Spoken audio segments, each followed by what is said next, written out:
Sefo, UCLA has a pretty talented secondary. Do you see some of your own secondary in those guys when you watch them on film?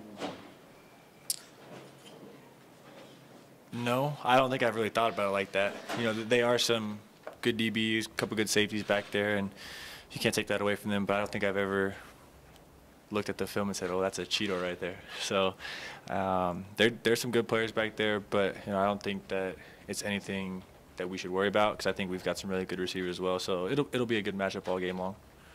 So feel free to knock on wood if you'd like, but you haven't thrown an interception so far this year, and the only turnover being the fumble against CSU.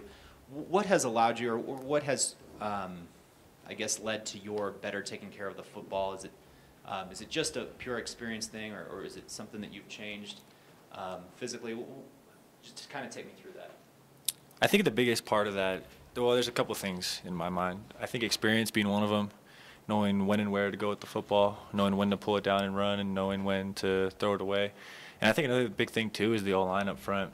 You know, being able to sit back in the pocket and deliver more, you know, balls to our playmakers allows you to be more comfortable, and you don't have to rush as much. So if there's a tight window, maybe you can just wait for the second one, and it makes it a lot easier on yourself. And so it comes down to decision-making, you know, as a quarterback, but also it helps, you know, with the O-line helping up front in terms of blocking. Sefo, last week, UCLA allowed 360 yards on the ground to Utah. Do you expect that to be a key of this game to start off and establish the run game against their defense?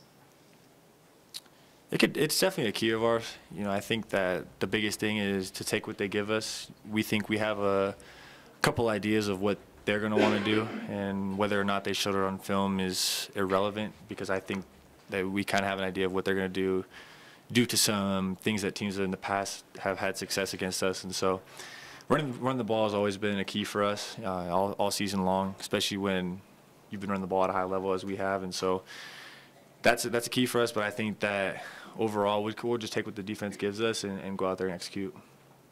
Obviously, eliminating turnovers is good. Are there times that you've been too cautious where maybe you could have made a play, but it was in your mind to not throw a ball because you were worried about an interception? I don't think so. I think the biggest example of that is, would that be 2 weeks ago, whenever we played Stanford, and I missed 8 open throws. So it's not about not making the throw or trying to fit the ball in tight windows. I just think that everything's kind of flowing a little bit smoother, and like I said, the O-line's done a lot better. I think the coaches have put us in better positions, and sometimes if it's not there, you're just taking the ball down running, and if you have to, switching out the route combination even after the play's been called. Sefo, in that Stanford game, you just said you did miss 8 open throws. What do you think, was it just not your best game, or what went into that? It just wasn't my best game. I mean, you go ask any – obviously I'm not upset anymore, but obviously in the heat of the moment it's very frustrating because in the past that's lost us games, and that's why after the game someone's – I forget what interview it was. I was just like, you know, hats off to the defense because they really won us that game, you know, and to be able to not play your best game and still come out on top is – for me it's lucky, but it just kind of shows the depth of our team and how far we've come. And so it just wasn't my best game. You can go ask any quarterback if they've had an off game. So, yeah. You've had quite a bit of time since the last time you guys played versus Stanford. So how much of the bye week did you spend critiquing the game against Stanford? And did you come up with any reasons why you and the offense struggle, at least in the passing game, and what did you do to fix it?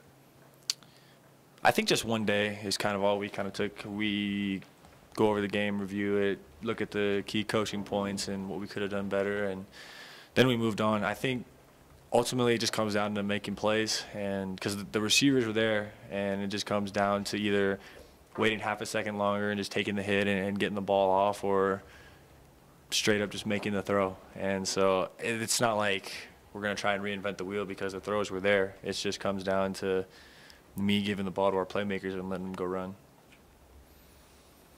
Thursday night, you'll tie the school record for the most career starts by a quarterback. Can you talk about, does that mean anything to you and your longevity and those kind of things, or your ability to survive? I guess that's the first time I've heard of it. You know, it's a blessing to be able to play so long in college football, and sadly, that's also the reality of it's almost over. And so I just want to focus on going out there and getting a win and trying my best to help this team get, you know, however many more wins we need this season. You know, we've got 4+ more games, but this one upcoming is the most important one, and so that's what we're going to focus on. You're obviously focusing on UCLA this week, but as you guys approach these final 4 weeks of the regular season coming off a bye, I know Coach likes to tell you guys, welcome to the fight. Does this feel like you're in like the championship rounds of a boxing match? I definitely think so. I think being ranked is also going to give extra incentive to teams to come out there and give us their best, you know, best shot. And so each game is critically important. Each game is, like I always say, a championship game, because destiny's in our hands, and each team is going to come out and try and win, especially 3 out of 4 games at home with the rest of the season. And they're just very important games, and the ability, or the opportunity is before us. I think I was talking to Kenneth and a couple other guys in stretch lines a couple of days ago, and I was like, usually during this time of the year we're playing for pride, and now we've got something to play for, and it's a great feeling, and it just adds a lot more intensity to practice, a lot more focus, and just the need to go out there and succeed and show up every week. So a 2-part question.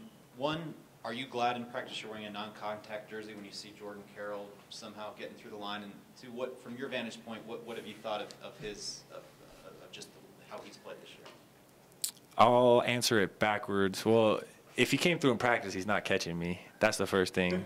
But, you know, he's done very well this year. I think the strides he's made from last season to this season is exponential, just leaps and bounds of what he's done and been able to do in the offseason. And I think I can't stress enough how much in the offseason you actually win games, you know, during the season. And he's done a lot of work in the offseason to prepare himself to be in the position that he's in. And he's just making a lot of plays. But in terms of practice, he won't catch me.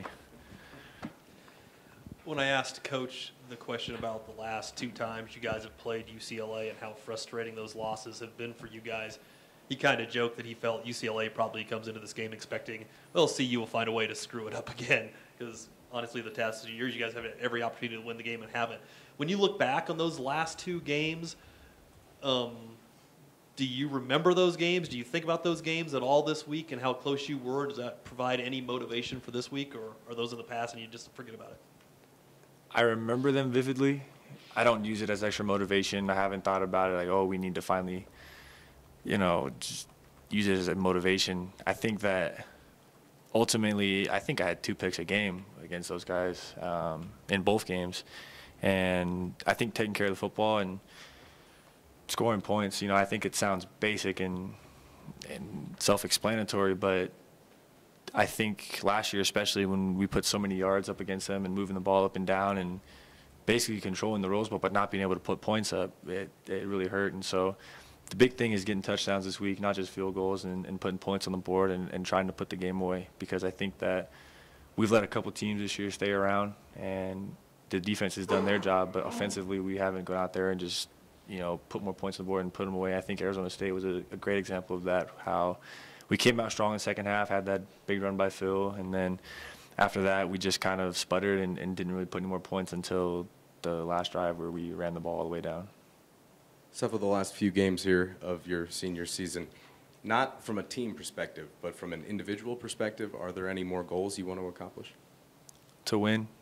I think that's the biggest and the ultimate goal. I think these last 4 games are really important for us. You know, obviously you want to, you know, take the next game as the most important, but these next 4 games are really important to be able to do something that hasn't been done in a while in terms of going to a championship game and just being able to turn the program around and leave it on a better foot. And that's my goal, is to leave it in a better spot and just to keep winning and take care of the football. I definitely want to take care of the football.